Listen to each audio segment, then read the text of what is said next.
My name is Lorraine Whitfield, and at 67 I found out that the word no weighs less than a text message, but lands harder than a slammed door. I was standing at the kitchen counter of the cottage, wiping flour off my hands when my phone lit up on the windowsill. It was my son. No hi, Mom. No question mark anywhere in it. Just, Mom, you're hosting Thanksgiving here for everyone this year. 30 people. We already told the whole family, so don't make it weird. I read it twice. I watched my own face go quiet in the dark glass of the window, the way the lake goes flat right before the wind changes. And then I typed back the steadiest sentence I have ever typed in my life. Then you'll want to book a caterer. I'm up at the lake until Monday. I set the phone face down and went back to my dough. His next call came at 6 the following morning, before the loons had even gone quiet. But that wasn't the worst of it. The worst came 2 days after that, when I read what my own family had written about me in a group chat they'd forgotten I was still part of. Welcome back to Bold Mom Stories, where the calmest woman in the room is usually the one holding the only thing that matters.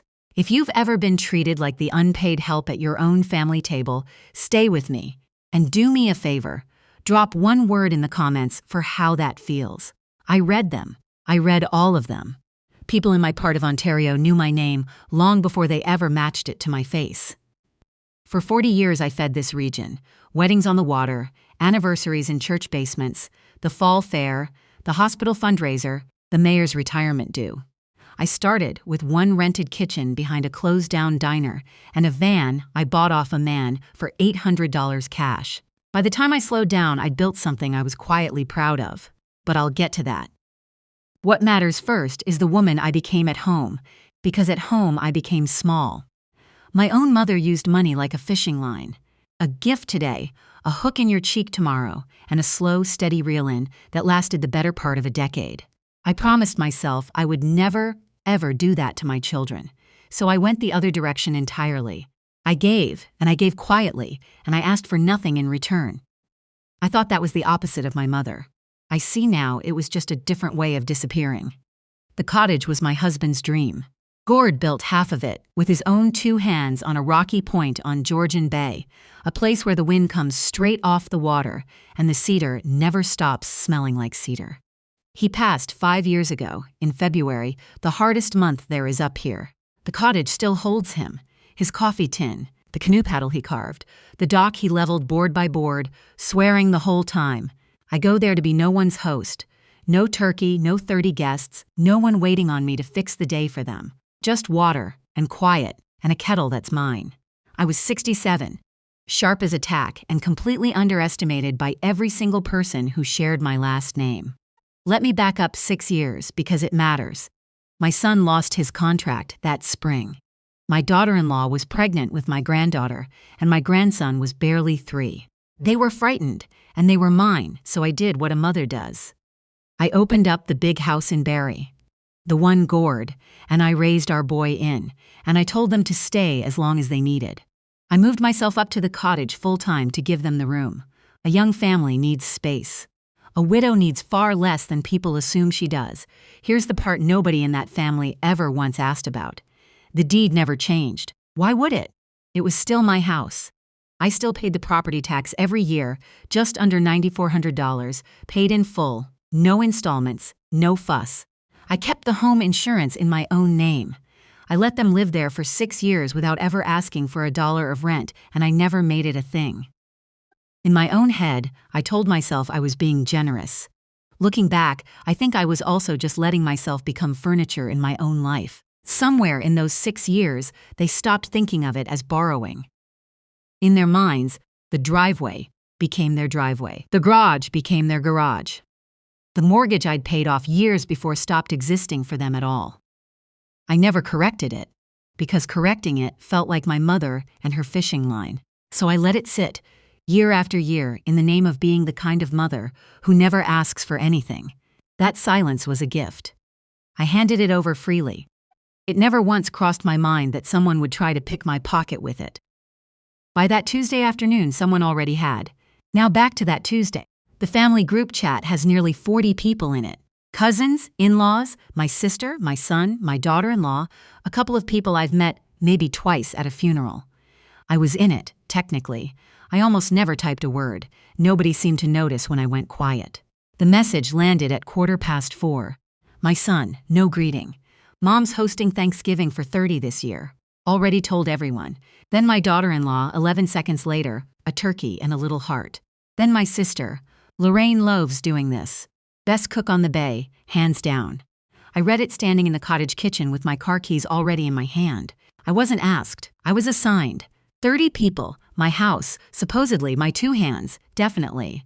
Not one, Mom, could you? Not one, Mom, is that even okay with you?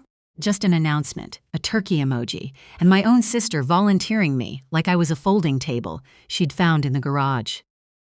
I thought about my grandkids, 12 and 9 now. I didn't want to turn their long weekend into a battleground. They were the only 2 people in that whole chat I'd walk across a frozen lake for. But I also thought about 40 years of full tables and empty thank yous. I typed slowly. I deleted it. I typed it again. Then you'll want to book a caterer. I'm up at the lake until Monday. Send. I turned the screen off and finished kneading my dough. The chat went dead silent for a full hour after that. I should have known better. That particular kind of silence, in my experience, only ever means the conversation has moved somewhere you can't see it. The drive from Barrie to the cottage takes me about 2 hours up the 400, and I know every bend of it. I use the time the way you do at 67. I remembered Thanksgivings going back 40 years, the ones where I cooked for 18 and did dishes until midnight while the men watched the football game in the front room. The Christmas I hosted with a fever of 102 because canceling felt like failing somebody. The baptisms, the showers, the wakes. I was always the one in the kitchen. I was never, not once, the one being served. For decades I called that love, and maybe some of it was. But love and habit get braided together so tightly that after a while, people stop seeing the person and only see the service. I wasn't tired because I was old. I was tired because I was useful, and useful was the only thing I'd let myself be. This one felt different, though. It was the flatness of it. Already told everyone. Not a request that hoped for a yes. A decision that didn't need me in the room at all. Why would you announce a thing to 40 people before you ask the one person who has to do every bit of the work? By the time I turned off onto the gravel road, I didn't have an answer. I just had a cold, patient stillness settling into my chest like the first frost of the season. My sister called that evening, while I was putting groceries away. She has a particular voice for when she wants something out of you. Warm on the top, a thin blade underneath. "Lorraine, sweetheart," she said, "don't make this hard on the kids." "I'm not making anything hard," I said. "I'm just at the cottage. Your son is stressed. His wife is stressed. You pulling out like this looks selfish." "I didn't pull out of anything," I said. "I was never asked in." She sighed, long and theatrical, the way she's done since we were girls. "People are starting to worry about you, you know. That stopped me cold. Worry about me how? You've been forgetful. Distant. Up at that cottage all by yourself all the time." A little pause, perfectly placed. It's an awful lot of house for one confused woman to be rattling around in. I set the milk down on the counter very, very carefully. "Diane," I said, "how do you know it's 30 people? I only saw that message an hour ago." The line went quiet a beat too long. "Your son told me," she said too fast. "Obviously we talk." "Of course you do," I said. "And we said our goodbyes." I stood in that dark kitchen a long while afterward with the fridge humming and the bay gone black through the window. Forgetful, confused. Too much house for one woman. She'd said those words like she'd practiced them in the car on the way to wherever she was going. Like they were lines from something already written, with my name penciled into the cast list. I didn't know the shape of it yet, but I knew the smell of it. I couldn't sleep, so I did what I do when Gord feels too far away. I took his cedar box down off the closet shelf. He kept everything in it. Our wedding photo, the corners soft as cloth now, the brass key to the very first kitchen I ever rented. A ticket stub from a movie neither of us could ever remember seeing. And underneath the photographs, the folder, the deed to the house. One page, a little yellowed at the fold. One name on the line. Mine. Alone. Gord had put it in my name years back, for tax reasons we'd long since stopped thinking about. I held it and felt nothing clever. It wasn't a weapon in my hands.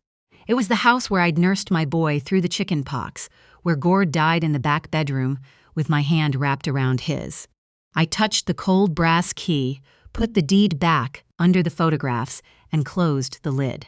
I told myself the worst of this week was a rude text and a sister with a sharp tongue. I made a cup of tea I didn't drink, and I went to bed. The phone rang at 6:02. The bay was still gray. I knew before I picked it up that it was my son, and some soft, foolish part of me hoped he was calling to say, "Mom." I was out of line. That is not what I got. "What did you do?" No hello, tight, almost a hiss. "Good morning to you too," I said. "The caterer won't confirm the booking. They keep asking me who owns the house. Why would they ask me that?" I sat up slowly and pulled the quilt around my shoulders. "I haven't done anything," I said. "Then why won't they take my deposit?" "I don't know their paperwork," I said, which was almost true. "Maybe they're careful about whose property they're working on. Liability, insurance. 30 people is a lot of people. It's my house." He snapped it like a fact he'd never once thought to test. "Is it?" I said. "Soft." Just 2 little words with a hook tucked inside them. A silence. Then faster, louder. "You know what I mean. Just phone them and tell them it's fine. Fix it." "I'm at the lake until Monday," I said, "and like I told you, you'll want a caterer." I hung up. My hands were perfectly steady.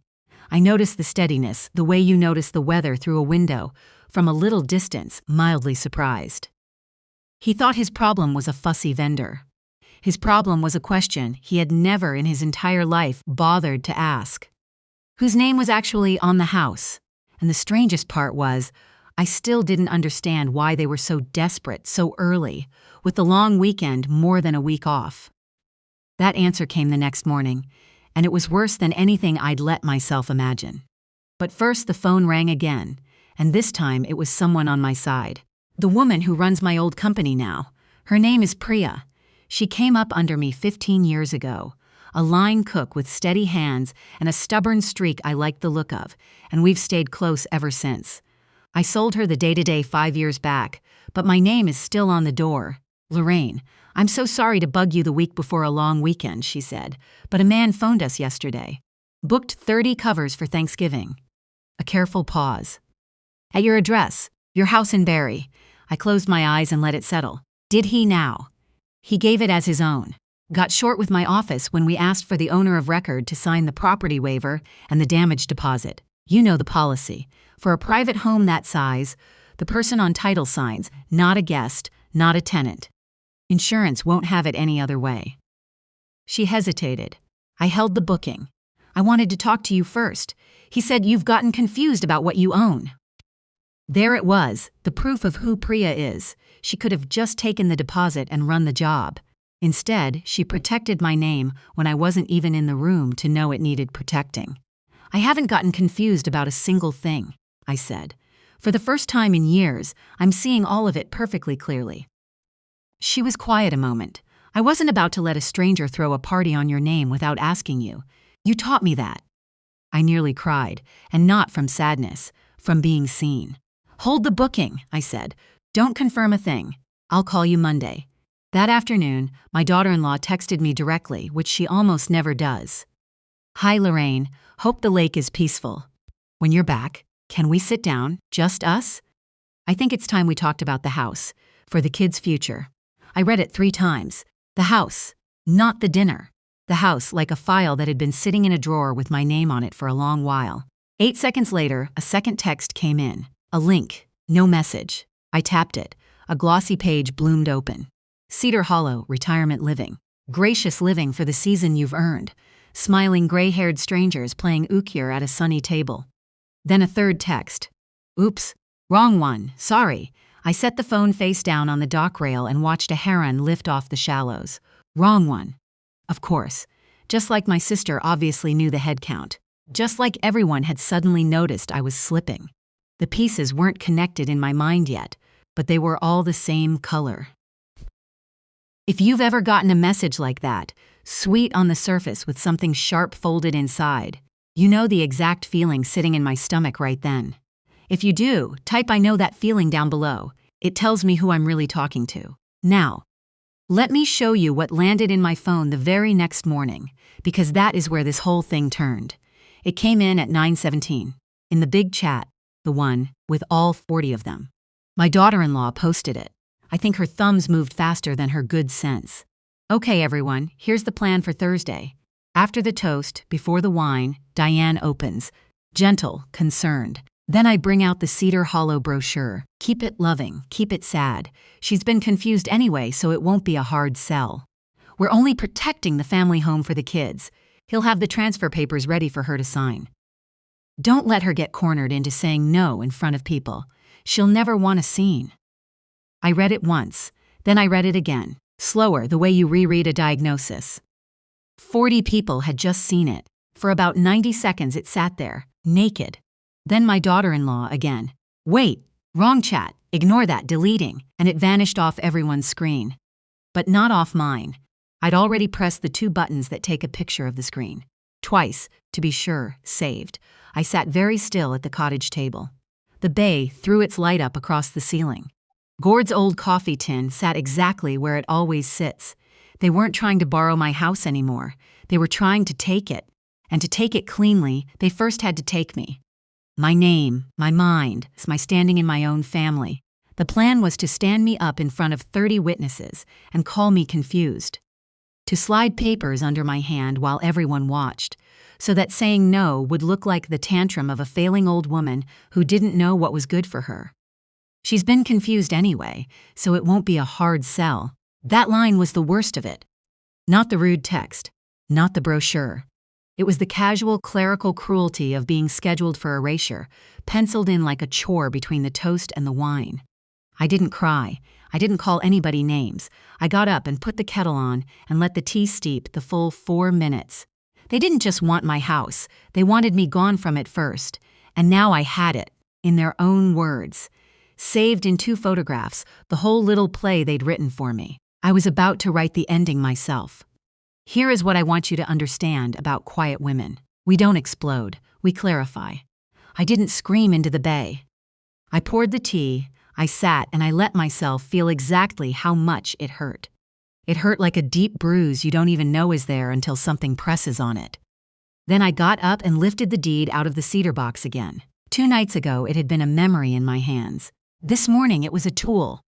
1 page, 1 name. Sole owner, no cosigner to argue with, no mortgage anyone could lean on. For 6 years, I'd stayed silent about that paper, terrified of becoming my mother, the woman with the fishing line. I'd swallowed my own ground just to keep from standing on theirs. But there is a wide, plain difference between using money to control your children and simply refusing to let them rob you. It took me 67 years to learn it.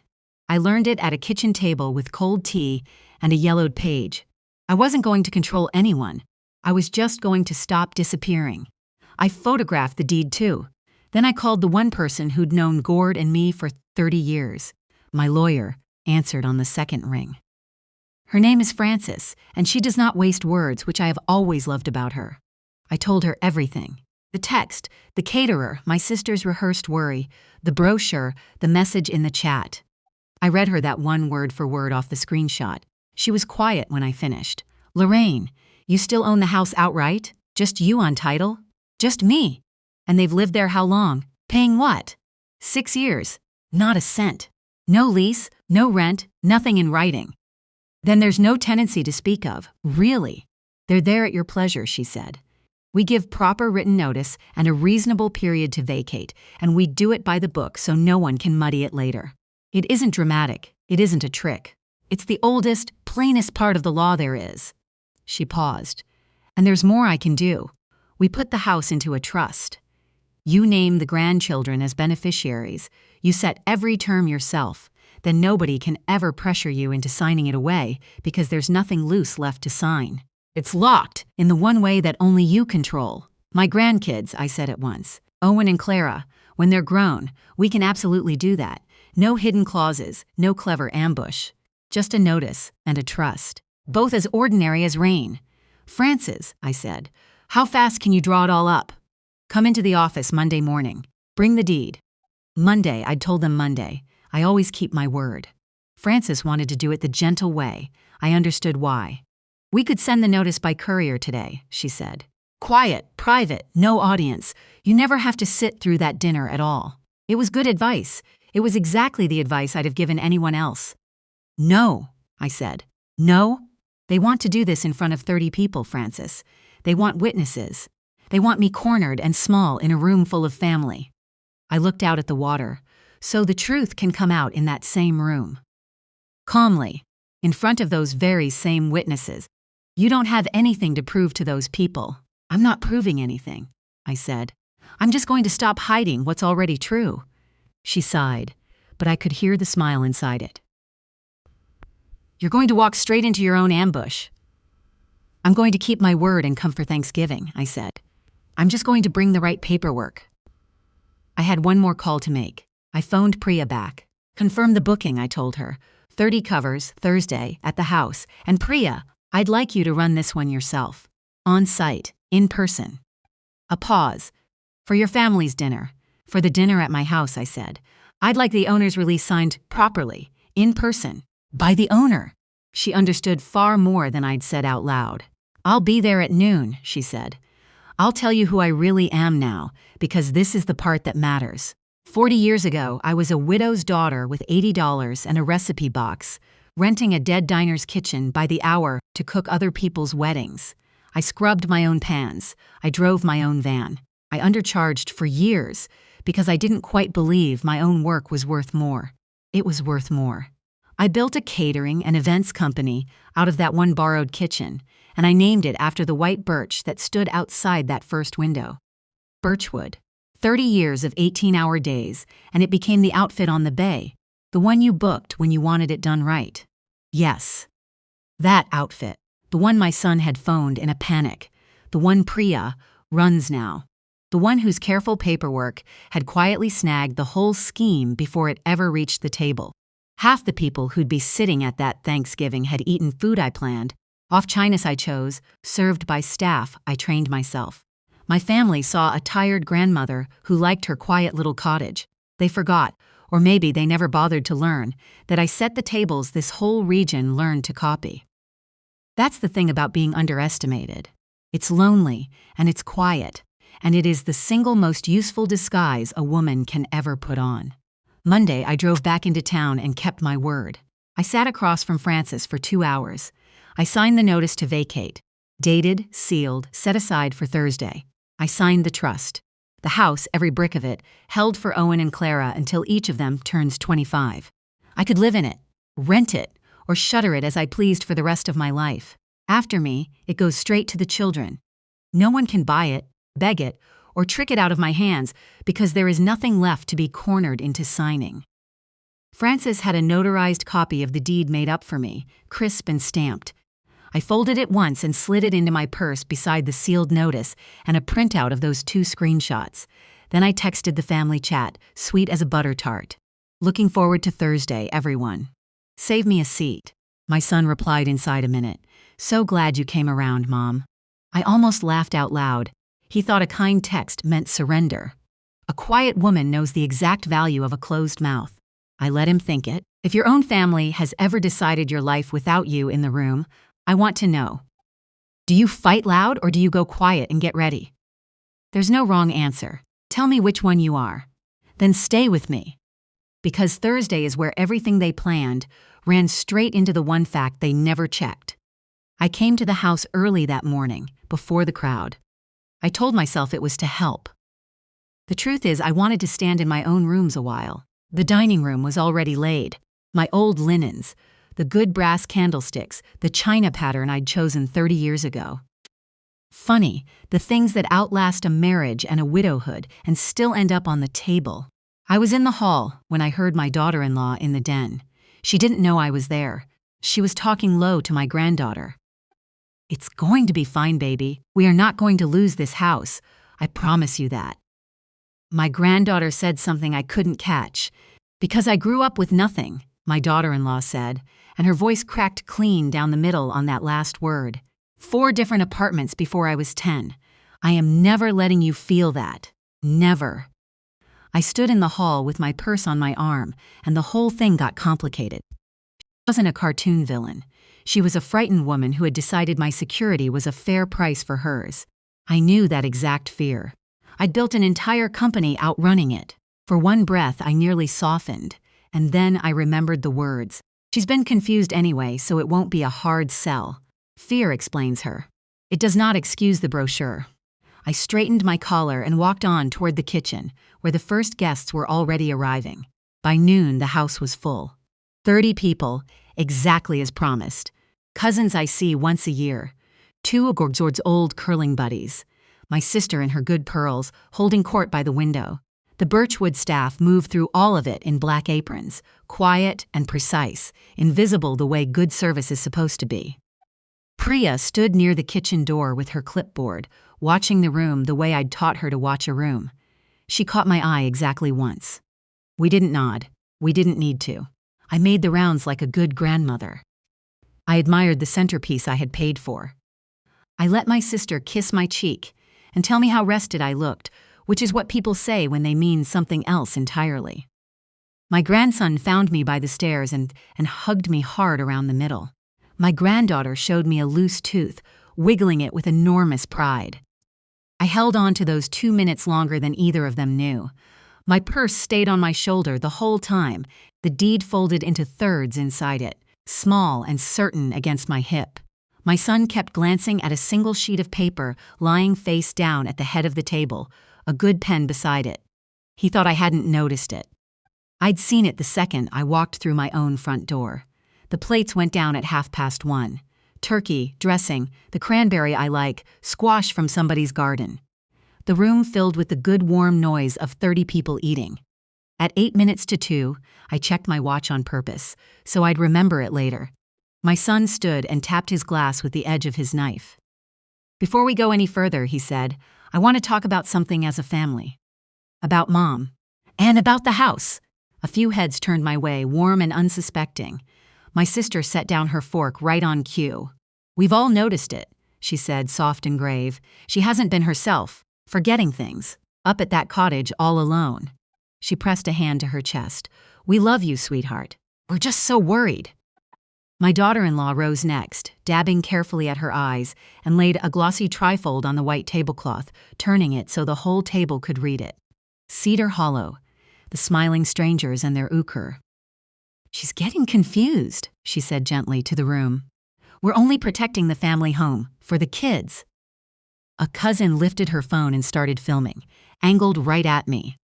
For the rig, 30 faces turned toward me, all arranged into that particular softness people wear when they've already decided you're a thing to be pitied. I set down my fork.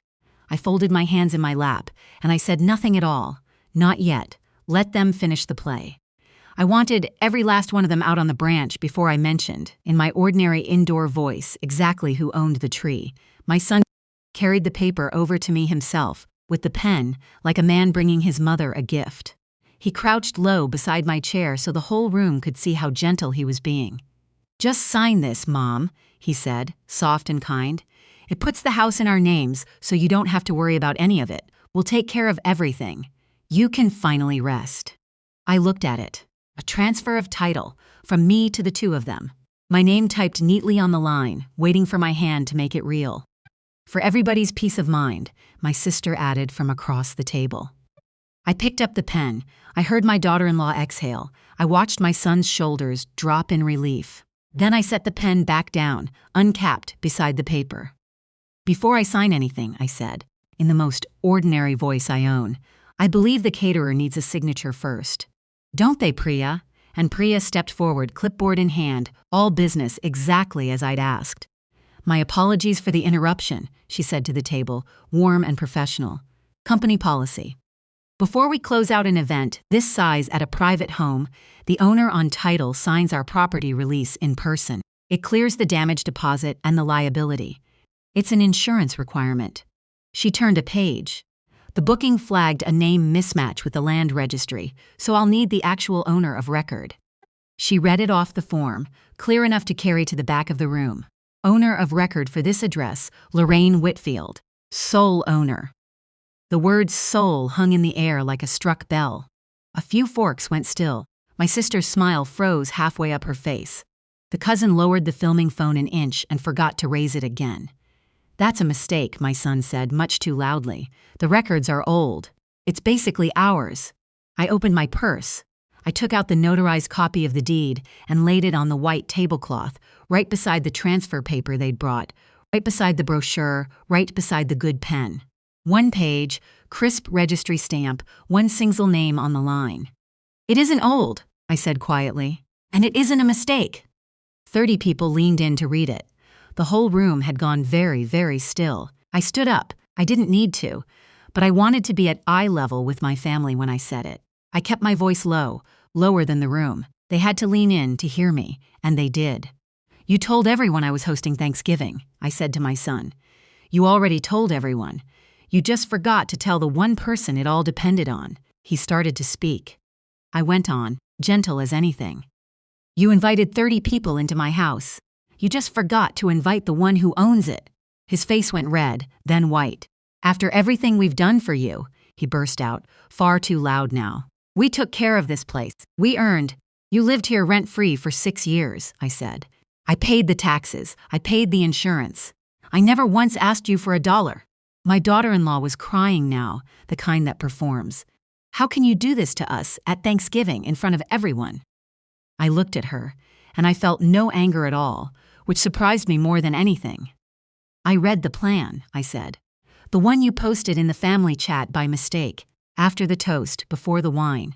She's been confused anyway, so it won't be a hard sell." I turned to the table. "I have a copy. I won't read you the rest. You all watched plenty of the performance live." Silence. "I'm 67 years old, and I'm sharper than this entire table," I said. A few people laughed, the nervous kind. "I am not the confused one in this room. Nobody comes apart quite like a person who fully expected to win." My son was shaking. I was perfectly calm, and I think that was the moment the room finally understood. The cousin slid her phone back into her pocket. Nobody wanted footage of the confused old woman anymore. One of Gord's curling buddies was staring hard at my son. A church friend my daughter-in-law had clearly invited as a witness to my decline quietly pushed back her chair. My sister tried to climb out of it. "Now, I never said anything. I only repeated what? You told me I rattle around in too much house, Diane," I said, on the phone. "Tuesday night. You had it rehearsed." She closed her mouth. I nodded once toward the doorway. Frances had been standing there since 1 o'clock in her gray coat, holding a single envelope. I'd asked her to come as my guest. She had come as my lawyer. She crossed the room and held the envelope out to my son. "This is lawful written notice to vacate the property," she said, calm and clear. "It's all in order. You'll have until the date inside to move out." He took it because his hand opened before his brain caught up. "And there's the matter of the catering deposit," Priya added, almost kindly. $5,000. You signed for the damage liability personally when you booked under your own name. That one's yours." The play was over. Nobody had to announce it. You could read it plainly on all 30 faces. I picked up my purse. I left the deed lying on the table for them to read as long as they liked. I didn't gloat. There was nothing left in me that wanted to. The ache had finally found its home and gone quiet. I bent down to my grandkids, who had watched the whole thing wide-eyed from the end of the table. "None of this is about you two," I told them. "I love you both to the moon. I'll see you very soon, I promise." My granddaughter hugged my neck. My grandson, 12 and trying so hard to be a man about it, blinked fast and nodded. I straightened up and spoke to the room, easy and clear. "The dinner's all paid for. Every bit of it. Please, sit, eat, enjoy. It's the best turkey on the bay." I let myself smile. "My sister will tell you." I thanked Priya at the door and squeezed her hand. 15 years, and she'd handed me back my own room without ever once raising her voice. Then I turned to the people still frozen at my table and said the last thing I'd come to say. "I'm up at the lake until Monday." I put on my coat. I walked out my own front door into the cold, bright afternoon, got in my car, and drove north toward the water. Behind me, 30 people sat at a table I'd paid for, in a house I owned, in a silence I had finally chosen for myself. I rolled the window down on the highway. The air smelled like the first snow of the year coming. They moved out 4 days before the deadline, to dodge the formal filing. Francis had ready and waiting. They rented a 2-bedroom across town. My son paid the $5,000 himself in 3 installments because the booking had carried his name and not one line of it had ever carried mine. My sister called me twice in December. The first time to apologize. The second time, when that got her nowhere, to ask about her share of the house, as though there had ever been one. I told her there was no share, there was no sale, and there would be no more calls. I sleep just fine. I didn't put the house up for sale, and I didn't move back into it either. I had Francis finish the trust instead. It's held now for Owen and Clara, each to receive it when they turn 25. Nobody can ever pressure it out of my hands again, because there is nothing loose left to sign. It's locked, the one way I control. Here's the part that matters most to me. I kept the grandchildren. That was the thing I'd been most afraid of losing, back at the cottage table with the cold tea. I pick them up every other Saturday. My granddaughter finally lost that tooth. My grandson is taller than me now. We make pancakes at the cottage and skip stones off Gord's dock, and we don't talk about that Thanksgiving at all. My son and I speak sometimes carefully. He has never once really said he was sorry. He says he was under a lot of pressure, which is a very different thing, wearing sorry's coat. I let him keep his version. I don't need a confession. I needed him to learn where the line was. Now he knows. It's bright and it holds. I still cook Thanksgiving. I want you to know that. I'm not bitter and I never stopped loving my family. But now I cook when I'm asked, not when I'm assigned. There's a whole world of difference between those two words, and it took me 67 years to move into it. Last fall, I roasted a small turkey at the cottage for 6 people who all said thank you, and my grandson carved it, badly and proudly. The cottage stayed mine. The house stayed in trust. My name stayed on everything that was ever mine to begin with. I didn't stop being family. I just stopped being furniture. And if there's one thing I'd hand you across this table, it's this. Kindness, with no boundary around it, isn't love. It's only a door you forgot to lock. That's my story. One text, one quiet no, one name on a deed. If it reminded you that your generosity is yours to give and not theirs to assume, share it with someone who needs to hear it tonight. Leave me a word below, subscribe if you're new here, and I'll see you next time.